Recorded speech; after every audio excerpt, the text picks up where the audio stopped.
السلام علیکم ناظرین، امید کرتی ہوں کہ آپ سب بالکل ٹھیک ٹھاک اور خیر خیریت سے ہوں گے۔ شب بارات کے 12 رکعات نفل کا طریقہ۔ اللہ پاک کو یہ نماز بہت پسند ہے۔ مکمل جاننے کے لیے ویڈیو کو آخر تک ضرور دیکھیے گا۔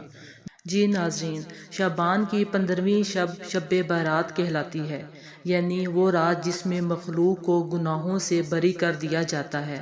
تقریباً 10 صحابہ کرام رضی اللہ تعالیٰ عنہ سے اس رات کے متعلق احادیث منقول ہیں۔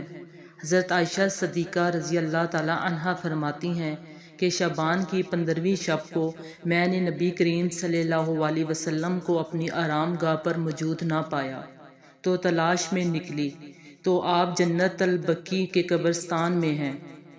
پھر مجھ سے فرمایا کہ آج شعبان کی 15ویں رات ہے۔ اس رات میں اللہ تعالیٰ آسمان دنیا پر نزول فرماتا ہے اور قبیلہ بنی کلب کی بکریوں کے بالوں کی تعداد سے بھی زیادہ گناہ گاروں کی بخشش فرماتا ہے۔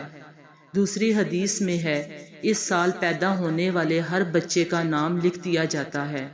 اس رات میں اس سال مرنے والے ہر آدمی کا نام لکھ دیا جاتا ہے۔ اس رات میں تمہارے اعمال اٹھائے جاتے ہیں اور تمہارا رزق اتارا جاتا ہے۔ اسی طرح ایک روایت میں ہے، اس رات میں تمام مخلوق کی مغفرت کر دی جاتی ہے سوائے 7 لوگوں کے: مشرک، والدین کا نافرمان، کینہ رکھنے والا، شرابی، قاتل، شلوار کو ٹخنوں سے نیچے لٹکانے والا اور چغل خور۔ ان 7 افراد کی اس عظیم رات میں بھی مغفرت نہیں ہوتی جب تک کہ یہ اپنے جرائم سے توبہ نہ کر لیں۔ حضرت علی رضی اللہ تعالیٰ عنہ سے ایک روایت ہے، اس رات میں عبادت کیا کرو اور دن میں روزہ رکھا کرو۔ اس رات سورج غروب ہوتے ہی اللہ تعالیٰ اپنے بندوں کی طرف متوجہ ہوتے ہیں اور اعلان ہوتا ہے، کون ہے جو گناہوں کی بخشش کروائے، کون ہے جو رزق میں وسعت طلب کرے، کون مصیبت زدہ ہے جو مصیبت سے چھٹکارا حاصل کرنا چاہتا ہو۔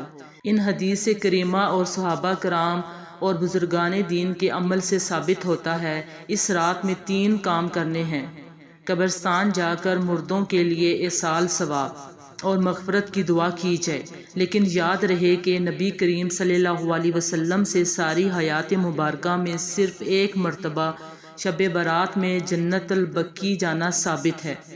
اس لیے اگر کوئی شخص زندگی میں ایک مرتبہ بھی اتباع سنت کی نیت سے چلا جائے تو اجر و ثواب کا باعث ہے، لیکن پھول پتیاں، چادر چڑھاوے اور چراغاں کا اہتمام کرنا اور ہر سال جانے کو لازم سمجھنا، اس کو شب برات کے ارکان میں داخل کرنا، یہ ٹھیک نہیں ہے۔ جو چیز نبی کریم صلی اللہ علیہ وسلم سے جس درجے میں ثابت ہے، اس کو اسی درجے میں رکھنا چاہیے۔ اس رات میں نوافل، تلاوت، ذکر و اذکار کا اہتمام کرنا۔ اس بارے میں یہ واضح رہے کہ نفل ایک ایسی عبادت ہے جس میں تنہائی مطلوب ہے، یہ خلوت کی عبادت ہے۔ اس کے ذریعے انسان اللہ کا قرب حاصل کرتا ہے، لہٰذا نوافل وغیرہ تنہائی میں اپنے گھر میں ادا کر کے اس موقع کو غنیمت جانیے۔ نوافل کی جماعت اور مخصوص طریقہ اپنانا درست نہیں ہے۔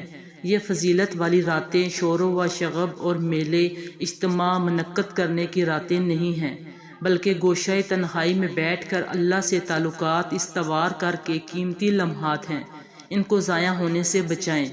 دن میں روزہ رکھنا بھی مستحب ہے۔ ایک تو اس بارے میں حضرت علی رضی اللہ تعالیٰ عنہ کی روایت ہے، اور دوسرا یہ کہ نبی کریم صلی اللہ علیہ وسلم ہر ماہ ایام بعض کے روزوں کا اہتمام فرماتے تھے، لہٰذا اس نیت سے روزہ رکھا جائے تو اجر و ثواب ہوگا۔ باقی اس رات میں پٹاخے بجانا، آتش بازی کرنا اور حلوے کی رسم کا اہتمام کرنا، یہ سب خرافات اور اسراف میں شامل ہیں۔ شیطان ان فضولیات میں انسان کو مشغول کر کے اللہ کی مغفرت اور عبادت سے محروم کر دیتا ہے، اور یہی شیطان کا اصل مقصد ہے۔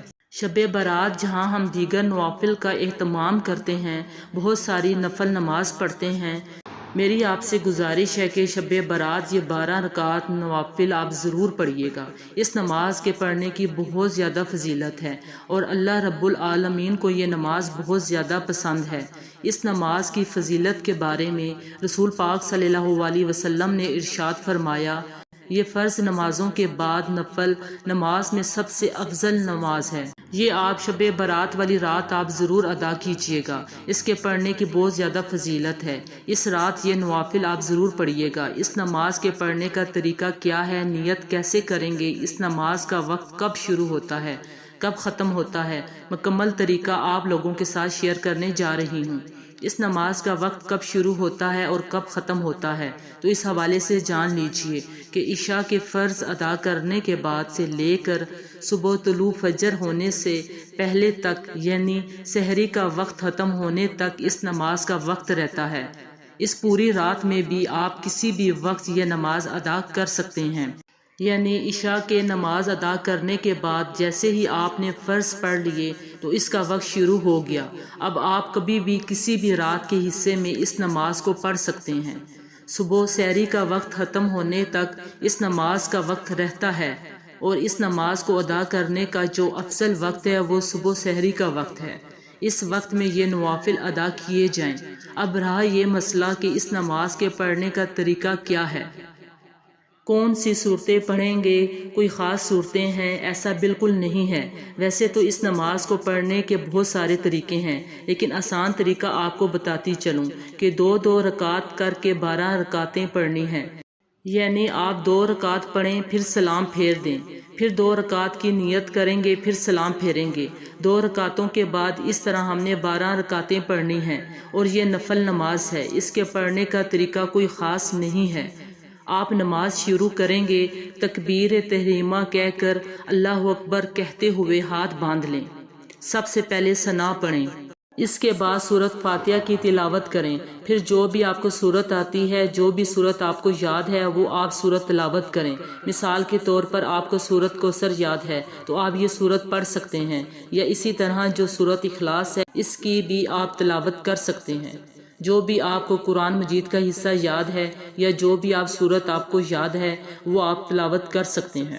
اس کے بعد پھر رکوع کریں، رکوع سے کھڑے ہوں، 1 رکعت مکمل ہوگی، سجدہ کر لیں۔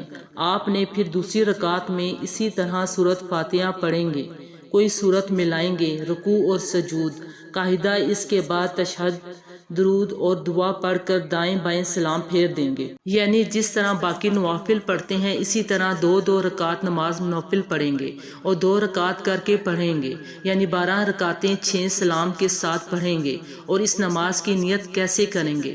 نیت دیکھیں، اصل دل کا ارادہ ہے۔ نیت اس طرح کریں گے، میں نے نیت کی 2 رکعت نماز نوافل تہجد کے واسطے، اللہ تبارک تعالیٰ کے منہ میرا کعبہ شریف کی طرف، یعنی یہ تہجد کے نوافل ہیں تو تہجد کے نوافل کی نیت کریں گے۔ اگر دل میں ارادہ کر لیں تب بھی بہتر ہے، کوئی حرج نہیں، نیت ہو جائے گی، بالکل درست ہے۔ لیکن اگر زبان سے الفاظ ادا کرنا چاہیں تب بھی کوئی حرج نہیں ہے، کر سکتے ہیں، مستحب ہے، ضروری نہیں زبان سے نیت کے الفاظ ادا کرنا۔ تو اس طریقے سے یہ 12 رکعتیں آپ ادا کریں گے۔ اس نماز کے پڑھنے کی بہت زیادہ فضیلت ہے۔ رسول پاک صلی اللہ علیہ وسلم نے ارشاد فرمایا، فرض نمازوں کے بعد نوافل میں سب سے افضل نوافل تہجد کے نوافل ہیں، تو اس لیے اس رات میں ان نوافل کا اہتمام بھی آپ ضرور کیجیے۔ اور بہتر اور افضل وقت وہ رات کا آخری حصہ ہے۔ رات کے آخری حصے میں اس نماز کو آپ ادا کریں۔ مجھے اپنی دعاؤں میں ضرور یاد رکھیے گا۔ دعا ہے اللہ پاک میرا سنانا اور آپ کا سننا اپنی بارگاہ الہی میں قبول اور منظور فرمائے، آمین ثم آمین یا رب العالمین۔ تمام حضرات کمنٹ میں اللہ تعالیٰ کے 99 ناموں میں سے ایک نام ضرور ٹائپ کریں۔ جزاک اللہ۔ آج کی ویڈیو میں بس اتنا ہی۔ زندگی رہی تو انشاءاللہ وہ جلد ایک نئی ویڈیو کے ساتھ دوبارہ پھر حاضر ہوں گے۔ تب تک کے لیے مجھے اجازت دیں، اللہ حافظ۔ اگر آپ چینل پر نیو ہیں تو چینل کو لائک، سبسکرائب اور بیل آئیکن کو پریس کر دیں تاکہ ہماری ہر آنے والی ویڈیو آپ تک آسانی سے پہنچ سکے۔